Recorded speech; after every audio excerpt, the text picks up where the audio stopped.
cinematic pictures that are up there, and they're very appealing.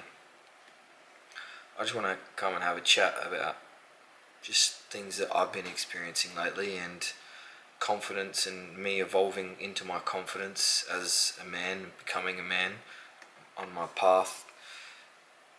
I think through my experience, I've always had the skill, and I'm not sure where it came from. I know it did come from a young age, but I was always able to kind of see a few moves ahead, but also be able to place myself in a position where I could make those moves, whether from an experience perspective or just from my own internal dialogue. Maybe I thought I was further on than them in what I was trying to achieve, or if I didn't, I was always able to take more of a student role in that, whether I was or whether I wasn't the actual student as such, meaning if I was further along in them in the journey or if I wasn't.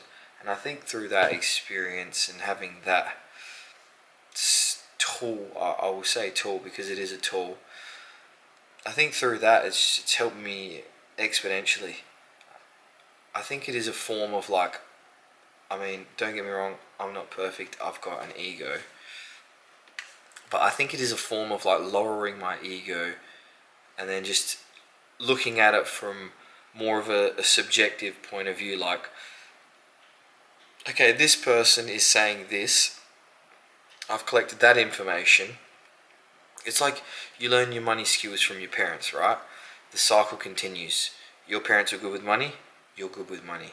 Whereas it's like, okay, let's say your parents aren't good with money and you meet someone that is better than you with money, rather than having that framework in your mind, whether it be more so, it would be a subconscious thought or a subconscious framework. Again, there's obviously being subconscious is not going to be reflected in your conscious awareness. So someone comes to you and has a conversation about money, but because of your upbringing and your limiting beliefs and your framework around, or lenses of perception around the reality, you'll actually go and sabotage it, or sabotage opportunities that can bring you money. I had this one conversation with someone recently, and they got a phone call about a potential job opportunity, and I thought this was quite interesting because it kind of dived into a little bit of about their limiting beliefs and the conscious awareness that they had around that.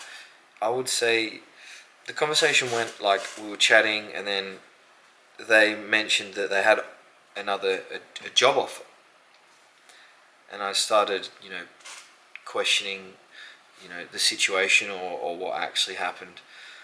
And they started going, yeah, I got a phone call and they offered me $60 an hour, and I thought it was too good to be true, so I kind of, said no.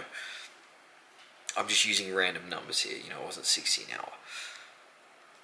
And I thought, if that was me and I was in a job that was getting paid less and someone had called me, I would go, alright, $60 an hour, well, I'm going to need to see that in writing. I'm going to need to see a few more layers of protection as such, rather than just you saying it over the phone.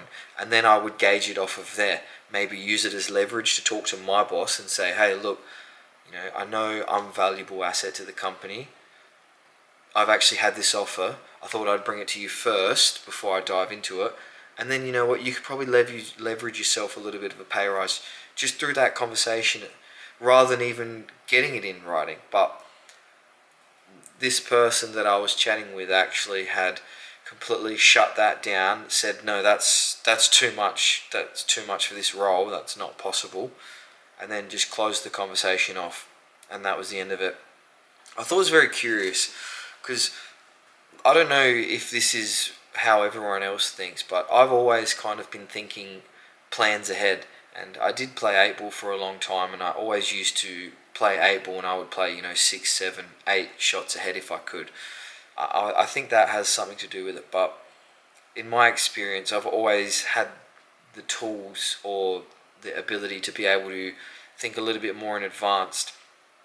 Meditating has helped that a lot, because I feel that instead of me just jumping onto a fleeting emotion and diving down there, so okay, the phone call happens, the job opportunity or the job offer arises, instead of me jumping on that fleeting emotion, which whatever path it could be, positive, negative, neutral, I would have this subjective pause where I could actually kind of dictate where my emotional response would be. It's kind of like this, I don't know, I call it a little hack of the Matrix, because I do feel like it is a hack.